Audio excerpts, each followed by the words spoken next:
Bienvenido el día de hoy al 2021. Hoy es nuestro primer domingo del 2021 y yo estoy seguro que usted ya está pensando en cómo hacer planes para este siguiente año que viene. No sé qué clase de persona es usted, pero a lo mejor usted es una de esas personas que empieza a planear sus propósitos de año nuevo. ¿Ha hecho propósitos este año usted? ¿Qué propósitos ha hecho, si alguno? Algunos nada más es sobrevivir, ¿verdad? Ya la hicimos 2021, gracias a Dios. Montón de propósitos que la gente hace en el 2021 y otros años. Hay personas que se enfocan, por ejemplo, en su salud.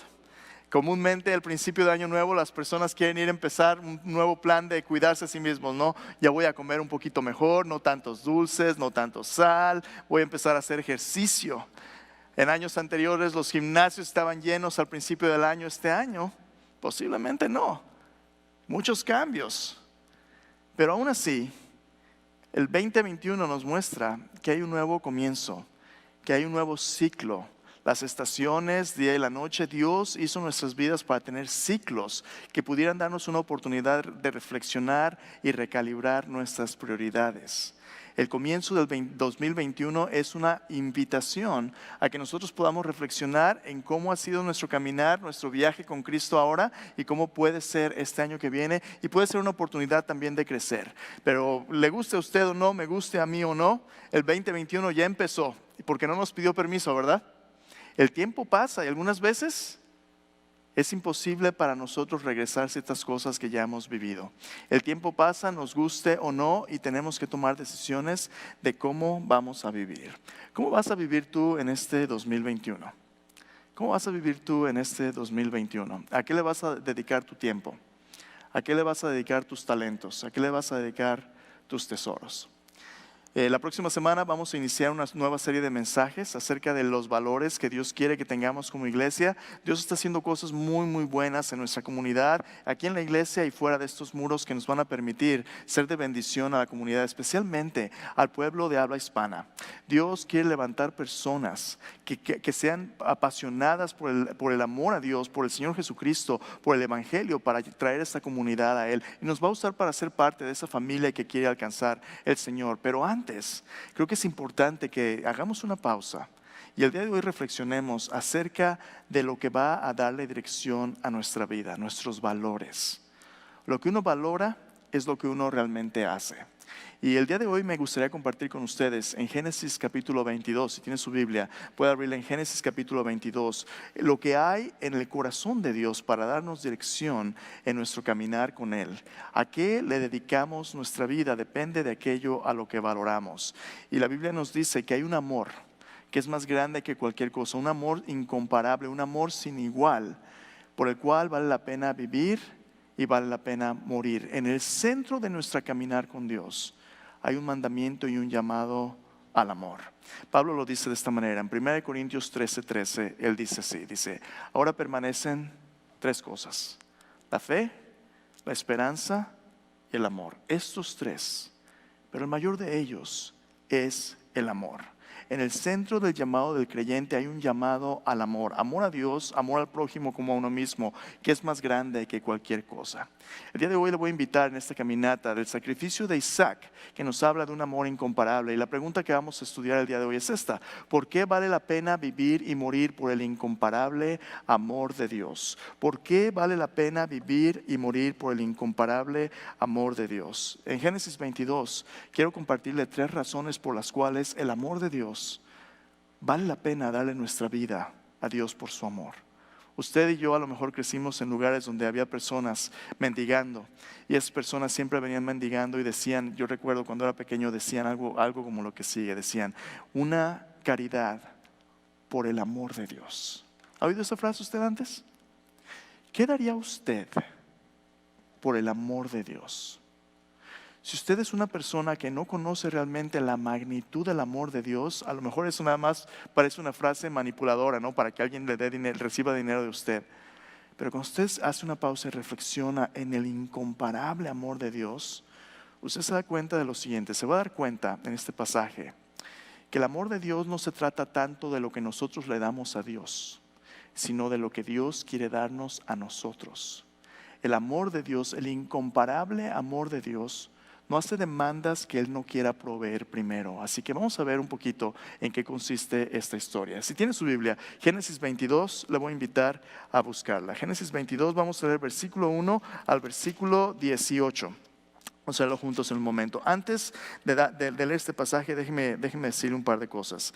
El contexto es importante. Génesis 22 es la culminación de la caminata de fe de uno de los personajes más famosos del Antiguo Testamento. De hecho, el comienzo de una nueva humanidad que Dios llamaría fuera del mundo después del diluvio. La caminata de fe del patriarca Abraham. Abraham es el padre de Isaac, e Isaac el padre de Jacob, y Jacob es el padre de las 12 tribus de Israel. Es a través del pueblo de Israel que Dios trajo a nuestro Señor Jesucristo y trajo la salvación a la humanidad. En el centro del plan de Dios está el llamado a este personaje. Abraham era parte de una cultura pagana. En Génesis capítulo 12, Dios le llamó a salir de su tierra y de su parentela. Dios le dijo: vete de tu tierra y de tu parentela a la tierra que yo te mostraré. Haré de ti una gran nación, te bendeciré y en tu simiente, en tus descendientes van a ser benditas todas las familias de la tierra. Abraham le dio la espalda a todos sus parientes, a todas sus cosas, su historia, su pueblo, y se fue como un inmigrante buscando las promesas de un nuevo comienzo en obediencia a la palabra de Dios. Abraham lo dejó todo atrás para seguir el llamado de Dios. Génesis 12 es cuando vemos su llamado. Él tiene más o menos 75 años. Cuando comienza a seguir a Dios tiene 75 años. Ya está grandecito, ¿verdad? Pero a los 75 empieza a seguirle, y su esposa, 10 años más joven, le sigue con él también. Tomó más o menos 25 años para Abraham llegar al pasaje que vamos a leer. Y en estos 25 años muchas cosas han sucedido. ¿Qué ha sucedido en la vida de Abraham? Bueno, Abraham se ha convertido en un hombre rico que tiene muchas posesiones, tiene ganados, tiene criados, tiene muchas cosas. Es un hombre rico. Pero en medio de su riqueza hay una pobreza que él no puede llenar. Y la pobreza es esta: que Abraham no tiene hijo. Tiene un hijo que él trata de concebir, no por medio de Sara, por medio de una sierva egipcia, pero eso se torna en una pesadilla, a tal grado que Abraham tiene que enviar a su hijo nómada y a irse de su casa. Abraham no tiene hijo, no tiene descendiente, y todas sus posesiones se quedan sin heredero. Pero un día, en un pasaje anterior al capítulo 22, si usted tiene ahí su Biblia, lo puede usted ver, en el capítulo 18 de Génesis, Dios tiene un encuentro con Abraham. 3 visitantes vienen con Abraham, uno de ellos es Dios, y le da la promesa Dios a Abraham que va a tener un hijo de Sara. Piense por un momento, es un hombre ya de muchos años de edad, más cerca de 100 años de hecho, y Sara 10 años más joven. Ella es estéril, nunca han tenido hijos, y Dios le dice: vas a tener un hijo. Sara se ríe en la tienda y le dice Dios: ¿por qué te estás riendo? ¿Te estás burlando? Y dice: no me reí, le dio miedo. Y dice Dios: le vas a llamar a tu hijo Isaac. Su nombre significa risa. Cuando Dios interviene en nuestras vidas, hay gente que se burla, porque las promesas de Dios a veces parecen imposibles y parecen ilógicas. Pero para aquellos que son personas de fe, para aquellos que creen en las promesas de Dios, para aquellos que oyen su palabra y obedecen, la burla del mundo se convierte en el gozo y la risa de gozo del cumplimiento de las promesas de Dios. Dios les da a Abraham y Sara en su vejez un hijo. Este hijo es Isaac. Y en Isaac Dios le dijo: en Isaac te serán benditas todas las familias de la tierra. En Isaac te será llamada descendencia. Abraham, voy a formar una familia para ti que sea más numerosa que las estrellas del cielo, que la arena que está en la orilla del mar. Voy a hacer de ti una nación de bendición para todas las familias de la tierra. Abraham ve a su hijo crecer, ama a su hijo como a nadie más. Y cuando Isaac crece, Dios le da una prueba que para todo padre sería la peor pesadilla del mundo. Génesis capítulo 22. Pero esta es precisamente la conclusión de a dónde nos lleva nuestra relación con Dios. Déjame decir un par de cosas más. En la Biblia, el valor más grande, la razón más grande por la cual vivir y morir, es el amor de Dios. Aquello que nos da significado y propósito en la vida es el amor de Dios. Es tan importante que en una ocasión, en Mateo capítulo 22, en una ocasión un escriba, un oficial de la ley, se acerca a Jesús y le pregunta: Jesús, ¿cuál es el mandamiento más grande? Mateo 22, versículo 32 al 38, Jesús le dice: el mandamiento más grande es este: Amarás al Señor tu Dios con todo tu corazón, con toda tu alma, con toda tu mente y con todas tus fuerzas. El segundo es semejante: ama a tu prójimo como a ti mismo. El amor de Dios es el mandamiento más grande que resume todo lo que Dios ha dicho en su palabra. Pero ¿cómo es que Dios puede mandarnos que le amemos? ¿Le ha mandado usted a alguien alguna vez que le ame? Esposos, yo no le recomiendo que vaya y mande a su esposa que le ame, ¿verdad? No va a resultar bien. ¿Cómo es posible que Dios pueda mandar que le amemos?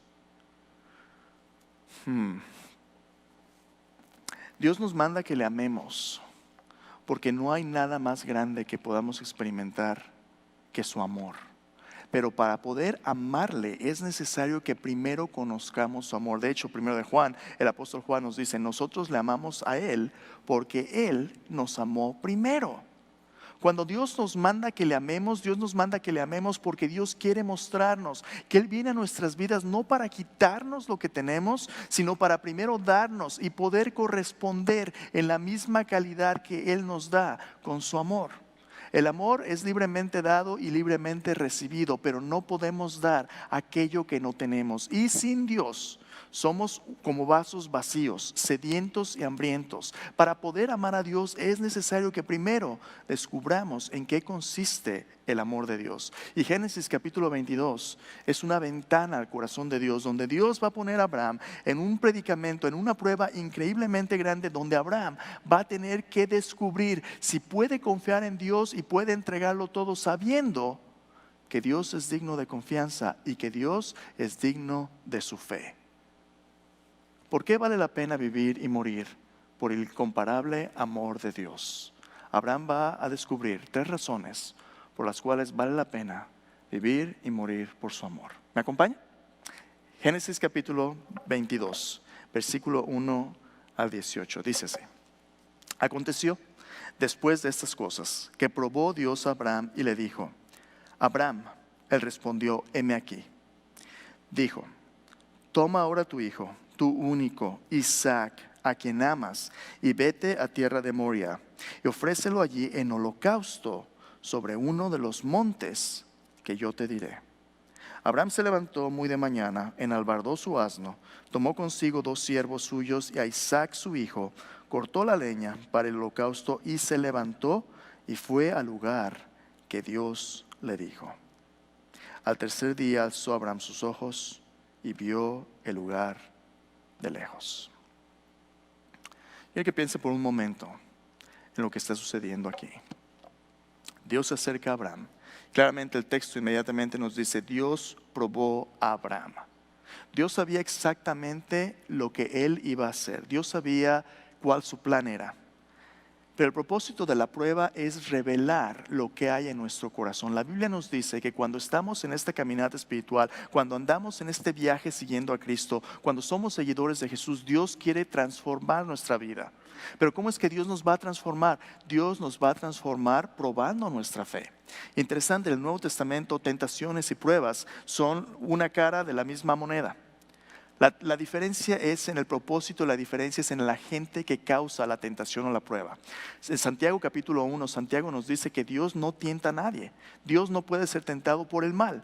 Tentación significa una invitación a pecar. Cuando usted enfrenta una circunstancia difícil en su vida, esa misma circunstancia puede ser una prueba o puede ser una tentación. Es una tentación porque muchas veces Dios y Satanás están trabajando y usted está en medio, está entre la espada y la pared. ¿Cómo va usted a responder a las circunstancias que usted enfrenta? Bueno, si la circunstancia le aleja de Dios y le hace pecar, si usted se aleja de Dios, esa es una tentación. El resultado muestra que usted decidió poner atención a su carne, al mundo, a Satanás, en lugar de escuchar a Dios. Pero cuando usted enfrenta la circunstancia arraigado en los principios de Dios, arraigado, como vamos a ver en un momento, en la palabra de Dios, y usted confronta la realidad que usted está viviendo y la dificultad con las promesas de Dios, entonces su fe crece, porque usted descubre una nueva dimensión de lo que Dios quiere hacer en su vida y usted se convierte en una persona que ve con más claridad quién es Dios y cuál es su plan para su vida. Esa prueba, esa circunstancia se convierte en algo que muestra que usted ha sido aprobado. En otras palabras, su fe Tiene que pasar por ciertos exámenes conforme usted va creciendo. ¿Para qué? Para mostrar su madurez. Para mostrar que no solamente es de palabras, sino de hechos que usted realmente como seguidor de Cristo está viviendo. Desde el principio de este pasaje, el pasaje nos muestra que esta es una prueba. Este es el momento para el cual Abraham se ha estado preparando toda su vida. ¿Qué clase de creyente va a demostrar ser él? ¿Nada más en las buenas o en los momentos más difíciles de su vida? En otras palabras, ¿qué se va a requerir para arrancarte a ti de los brazos de Dios? ¿Un poquito de dificultad? Hermanos, este año pasado, si algo bueno que salió de COVID es que COVID nos obligó a evaluar las cosas que realmente son importantes en nuestra vida. Cuando todo es fácil, todo es conveniente, las multitudes van, ¿no? Donde hay pan y circo. Si quisiéramos llenar este cuarto de gente, lo único que tenemos que hacer es dar siempre regalos gratis, dar dinero, darle lo que la gente quiere, no entretener a la gente. Pero Dios no nos ha llamado a ser entretenidos. Dios nos ha llamado a ser una comunidad formada y transformada por su amor. Pero ¿cómo va a suceder? Esto va a suceder con gran sacrificio, va a suceder en medio de las pruebas, va a suceder en medio de donde nuestro carácter tiene que crecer más allá de la tradición, más allá de los ritualismos, más allá de la religión, a una convicción. Dios no quiere personas simplemente religiosas, con religión. Dios quiere personas con convicción. Convicción significa que usted tiene un convencimiento, una fe que actúa, fe en acción, eso es convicción. Y Abraham había llegado al punto de que su fe y su caminar fueran probados. Cuando Dios nos prueba, muchas veces Dios nos prueba con aquellas cosas a las cuales nuestro corazón se aferra. ¿Qué amas más tú? Puede ser un familiar, puede ser una actividad, puede ser tu trabajo.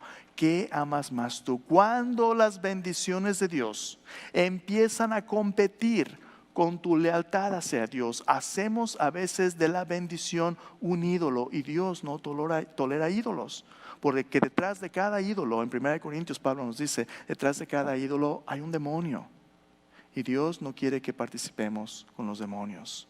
Dios nos limpia de la idolatría, y es precisamente lo que va a hacer Dios con Abraham. Entonces, quiero compartirte tres cosas. La primera de ellas, la que vamos a leer en los primeros 5 versículos. Vale la pena vivir y morir por el incomparable amor de Dios, porque lo primero que el amor hace es purificar nuestros corazones para enfocarnos en las promesas de Dios, no en nuestros propios deseos. ¿Te fijaste cómo se le acercó a Dios en esta prueba? Mira lo que le dice de nuevo en el versículo 2. Dice, Abraham, toma ahora a tu hijo, tu único, Isaac, a quien amas. La intensidad de lo que Dios está diciendo empieza a escalar poco a poquito. Mira cómo comienza. Toma tu hijo, tu único, Isaac, a quien tú amas. Esta es la primera vez que la palabra amor aparece en el canon de la Biblia. Esta es la primera vez que la palabra amor es mencionada, y es mencionada de los labios de Dios. El amor de su Padre hacia su Hijo se presenta como la muestra del amor incondicional de alguien que sacrifica lo suyo por el bien de otro. Y ahora este padre que ha venido creciendo a su hijo, que ha venido amando a su hijo, invirtiendo en su hijo, ahora tiene que entregar lo que más ama porque Dios lo pide. Si Dios te pidiera lo que tú más amas, ¿qué le dirías tú a Dios? No, es que espérame poquito. ¿Te acuerdas del Nuevo Testamento? Jesús da un ejemplo de cómo es el reino de Dios. Dice un rey hizo un banquete, preparó un banquete, invitó a todo mundo. Ya había mandado las invitaciones, dijo, ya está todo preparado, vengan al banquete. El primero dijo, no sabes que estoy bien ocupado, acabo de comprar unas tierras. Otro dijo, yo tengo unas yuntas de bueyes, no, yo no me acabo de casar, no puedo, estoy ocupado con nuestras cosas, no tengo tiempo para ti. Cuando Dios te pide algo, ¿cómo reacciona tu corazón? Entrégame a Isaac a quien amas, vete a tierra de Moría, ofrécelo allí en holocausto sobre uno de los montes que yo te diré. Dios le pide a Abraham que entregue su más preciado tesoro en adoración, como un holocausto. Un holocausto es una ofrenda de olor fragante a Dios, como un holocausto de adoración. Después, en el pasaje, como vas a ver en un momento, Abraham habla acerca de cómo él y el muchacho van a ir y adorar. Esta es la segunda vez que la palabra adoración aparece. La primera vez que la palabra adoración aparece es en el pasaje de Génesis 18 que vimos hace un momento, donde Dios le promete a Abraham y a Sara que van a tener un hijo, cuando los 3 visitantes vienen. Primera vez. esta segunda vez que aparece es tiempo de demostrar lo que realmente significa la adoración. Cuando hablamos de adoración es fácil decirlo, es fácil cantar, ¿verdad? Mi esperanza está en Jesús y Señor, te adoro y te amo. Es fácil decirlo. ¿Qué tan fácil es vivirlo y demostrarlo?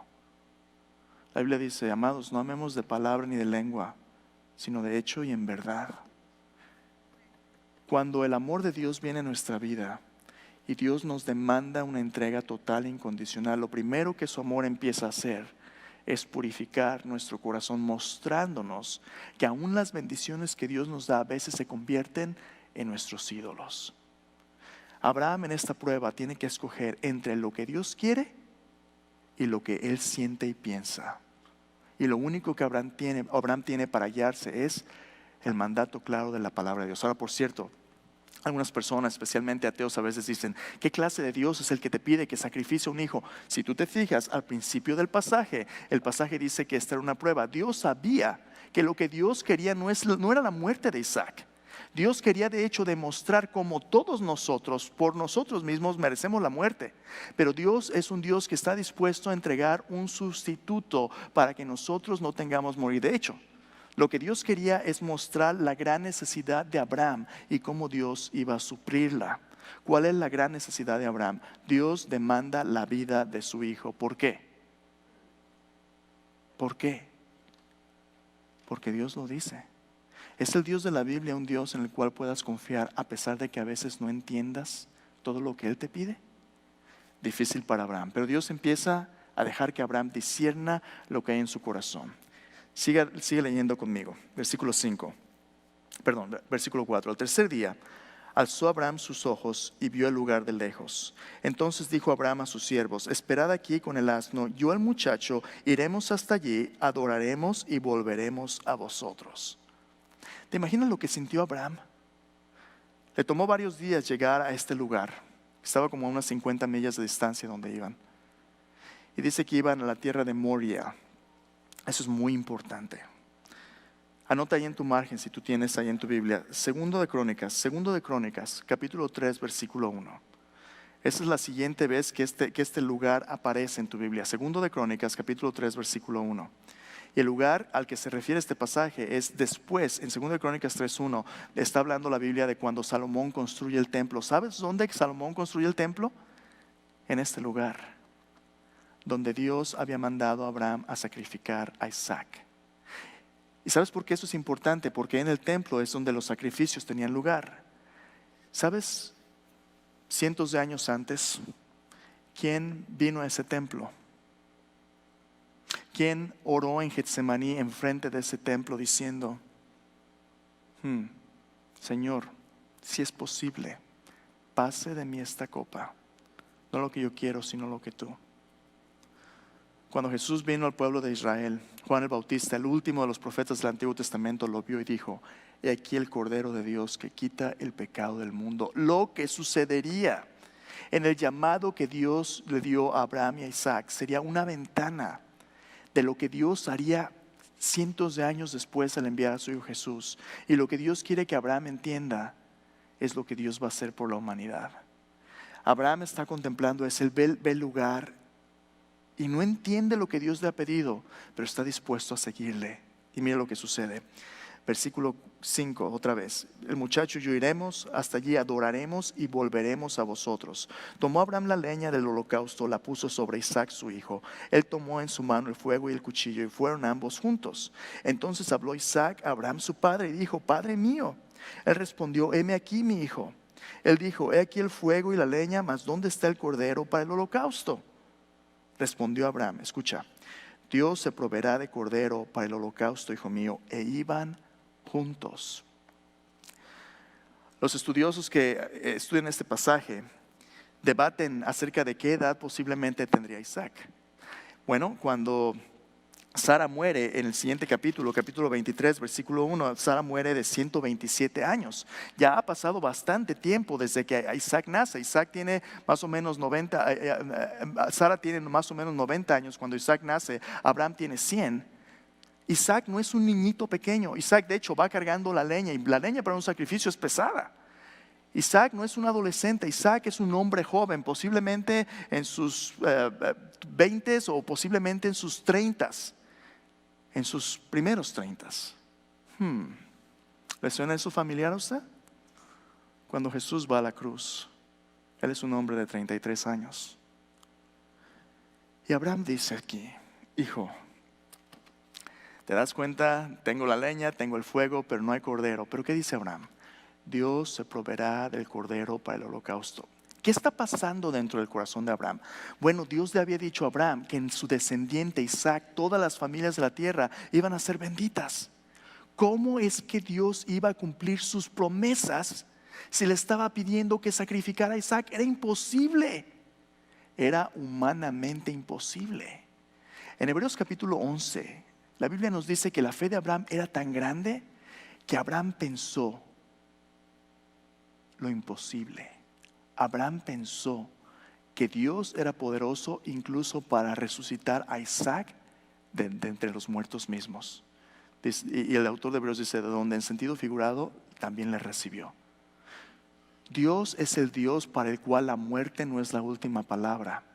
Dios es el Dios que con su palabra va a aún levantar a los muertos de entre la muerte. Dios es un Dios que lo que Él demanda, Él lo provee. Y Abraham dice: yo no sé cómo Dios le va a hacer, pero yo estoy seguro de lo siguiente. Yo estoy seguro que el amor de Dios no solamente purifica mi corazón, sino el amor de Dios provee todo lo que Dios demanda. Cuando Dios te pide algo, Dios no te pide nada que Él no esté dispuesto a darte. A veces no sabes cómo es que Dios te lo va a dar. A veces tú no sabes cómo es que Dios va a proveer. Pero la pregunta es: ¿estás dispuesto a confiar en Él para que en su momento Dios te provea? Abraham le dice: Dios se proveerá de un cordero para el holocausto. Hasta donde Abraham sabría, ese cordero era Isaac. Pero te imaginas qué difícil es decir: hijo, aún a ti que te amo tanto, no te amo tanto como yo amo a Dios. Versículo 9 dice: cuando llegaron al lugar que Dios le había dicho, edificó allí Abraham un altar, compuso la leña y ató a Isaac su hijo y lo puso en el altar sobre la leña. Extendió Abraham su mano y tomó el cuchillo para degollar a su hijo. Entonces el ángel de Jehová le dio voces desde el cielo y dijo: Abraham, Abraham. Él respondió: heme aquí. Dijo: no extiendas tu mano sobre el muchacho ni le hagas nada, porque ya conozco que temes a Dios, por cuanto no me rehusaste tu hijo, tu único. Por cierto, ¿qué no es que Dios ya sabía? ¿Por qué Dios tiene que hacer esto para saber? Esas palabras, ya conozco, es un lenguaje, es un idioma legal. Esa es una sentencia diciendo: la prueba ha concluido, estás aprobado. Ese es el veredicto legal de Dios. ¿Recuerdas cuando Dios le dice por allí antes del diluvio que Él descenderá para ver si ellos han acabado su obra? Y si no lo sabrá, Dios está a punto de traer juicio. Cuando Dios trae el veredicto, este es aprobado. Dios le dice a Abraham: has demostrado que tú me temes, que tú me amas. ¿Por qué? Porque no me rehusaste a tu hijo, tu único. Y mira lo que dice, versículo 13. Entonces Abraham alzó sus ojos y miró, y aquí a sus espaldas un carnero trabado en un zarzal por sus cuernos. Fue Abraham, tomó el carnero y lo ofreció en holocausto en lugar de su hijo. Y llamó a Abraham el nombre de aquel lugar: Jehová proveerá. Por tanto se dice hoy: en el monte de Jehová será provisto. Llamó el ángel de Jehová a Abraham por segunda vez desde el cielo y dijo: por mí mismo he jurado, dice Jehová, que por cuanto has hecho esto y no me has rehusado tu hijo, tu único hijo, de cierto te bendeciré y multiplicaré tu descendencia como las estrellas del cielo y como la arena que está a la orilla del mar.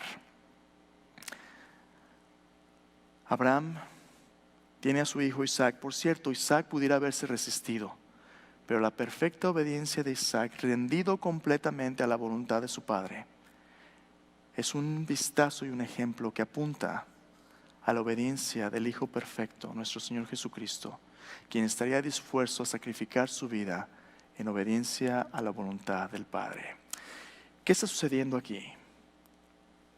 Dios prometió que a través de Abraham y su descendencia Dios iba a rescatar a la humanidad. Dios no le dijo al principio cómo, pero Dios en este pasaje le dijo: Abraham, para que Isaac no tenga que ser sacrificado, tú vas a tener que buscar una provisión que tú no puedes suplir, pero que Dios puede dar. El Cordero de Dios que quita el pecado del mundo, sería un símbolo que al pueblo de Israel, cada vez que venían a sus ceremonias en el comienzo del año, en las Pascuas, sacrificarían el cordero diciendo: por esta sangre del pacto, nosotros somos perdonados.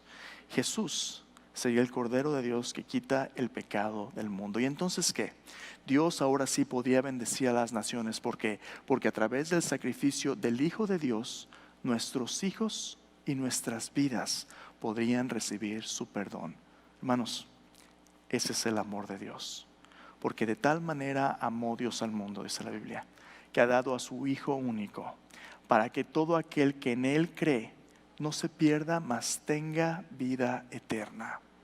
Porque Dios no envió a su Hijo al mundo para condenar al mundo, sino para que el mundo sea salvo por Él. El que en Él cree no es condenado, pero el que no cree ya ha sido condenado porque no ha creído en el nombre del unigénito Hijo de Dios. El amor de Dios nos purifica, provee todo lo que Dios demanda y finalmente proclama la bendición de Dios a todas las naciones. Porque Cristo murió, tú y yo no tenemos que morir. Por eso Dios nos manda que le amemos. ¿Sabes por qué? Porque Él nos amó primero.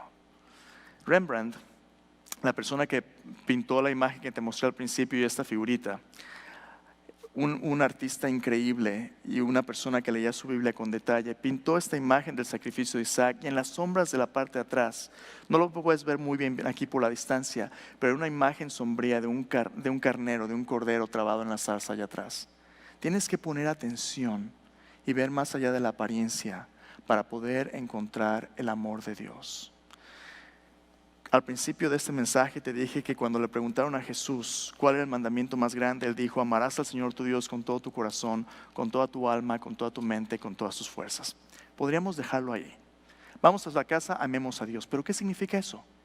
El pasaje que Jesús citó es de Deuteronomio capítulo 6, versículo 3. Escucha cómo dice: oye pues Israel, cuida de poner los mandamientos de Dios por obra, para que te vaya bien en la tierra que fluye leche y miel, y se multipliquen como te ha dicho Jehová, el Dios de sus padres. Oye Israel, Jehová nuestro Dios, Jehová uno es, y amarás a Jehová tu Dios de todo tu corazón, de toda tu alma y con todas tus fuerzas. Estas palabras que yo te mando hoy estarán sobre tu corazón, las repetirás a tus hijos, hablarás de ellas estando en tu casa, andando por el camino, al acostarte y cuando te levantes. Las atarás como una señal en tu mano, estarán como frontales entre tus ojos, las escribirás en los postes de tus casas y en tus puertas. ¿Quieres saber cómo se demuestra el amor de Dios?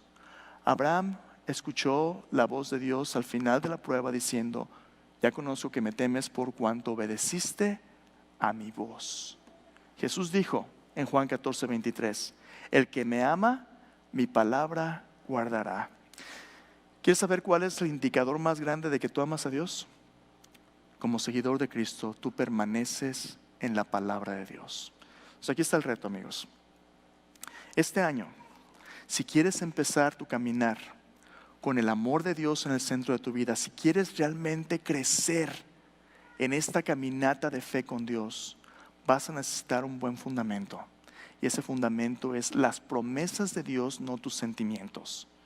Tienes que conocer la palabra de Dios para poder ser una iglesia fuerte y una iglesia que glorifique a Dios, una iglesia que invite a todos los pueblos a unirse a Jesucristo. Tenemos que estar arraigados y cimentados en la palabra de Dios. De hecho, Dios quiere que cada uno de sus seguidores cuente el costo de convertirse en una persona que se nutra de la palabra de Dios. ¿Vale la pena nuestra adoración? Al principio te hice una pregunta: ¿qué vale la pena vivir y morir por ello? El amor de Dios. Pero comienza leyendo tu Biblia.